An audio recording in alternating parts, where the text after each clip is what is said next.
Hey everybody, Jeremy here. Another day, another McFarlane Toys DC Multiverse review. This time I have Batman from Batman Arkham Asylum. Awesome game that came out all the way back in 2009. Can you believe that? Jeez, I feel super old.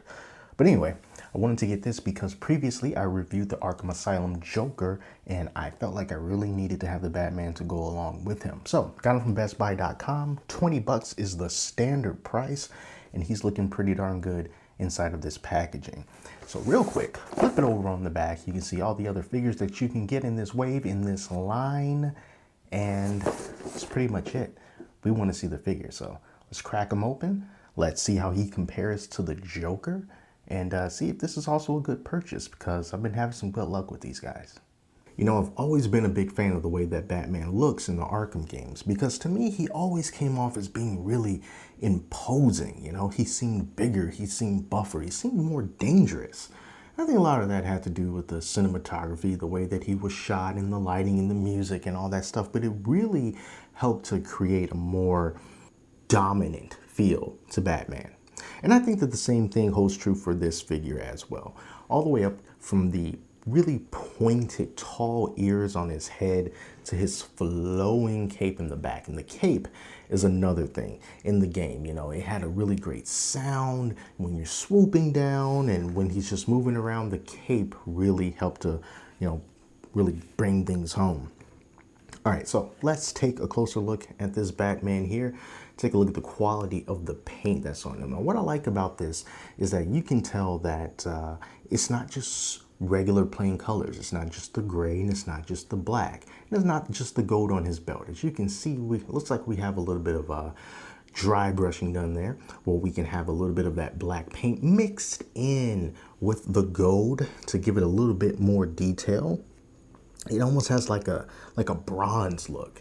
And it's kind of something similar with one of the accessories that he has here. This is the grapple gun. The grapple gun is the thing that you would use the most in the Arkham games.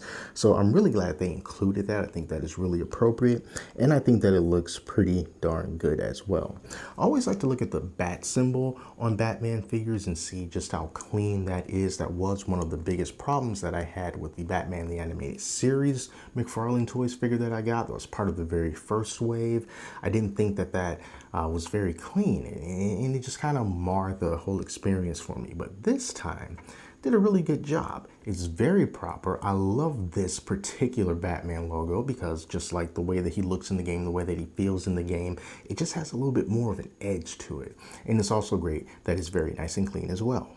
I also like the different textures that they have here on the chest. It's more smooth right here, but as you get a little bit under there, it has a more of a ribbed texture to it. And it's like the same thing on his arm. It kind of like differentiates the different armor that Batman wears as part of his whole getup. And of course, his boots, they have that same thing going on there, where it's not just a solid black. It looks like we've got a little bit of silver paint mixed in there too, perhaps dry brushing as well.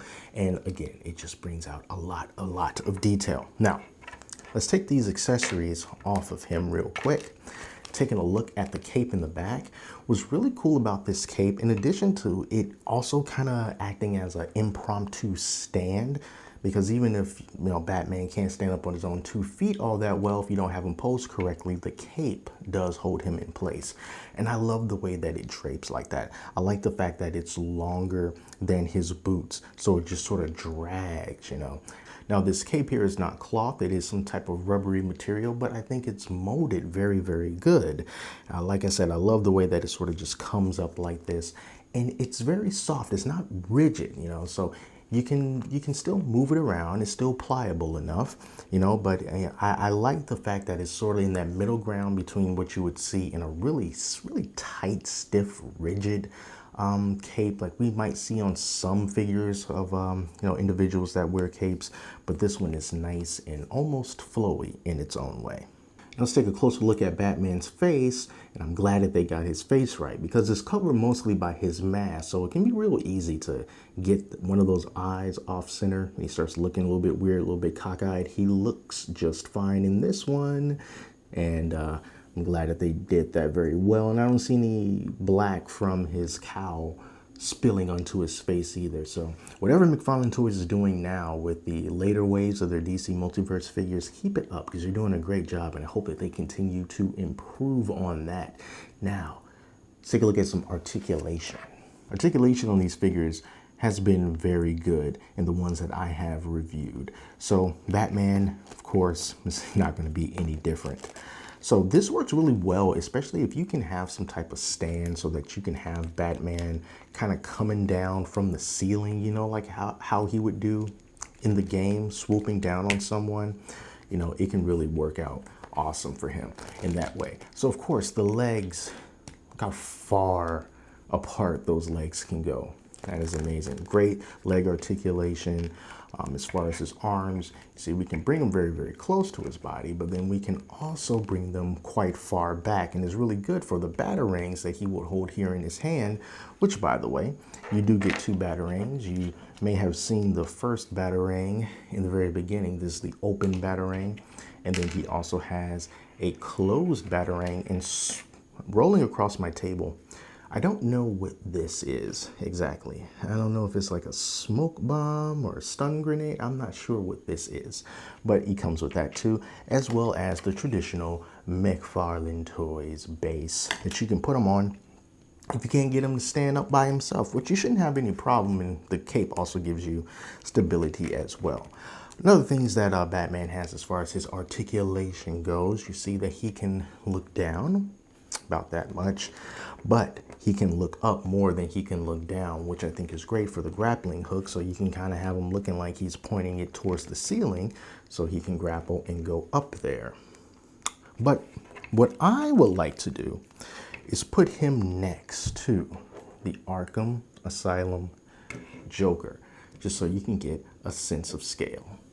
So this is what Batman and the Joker look like standing side by side and back to back. Of course, Batman is going to be a little bit taller.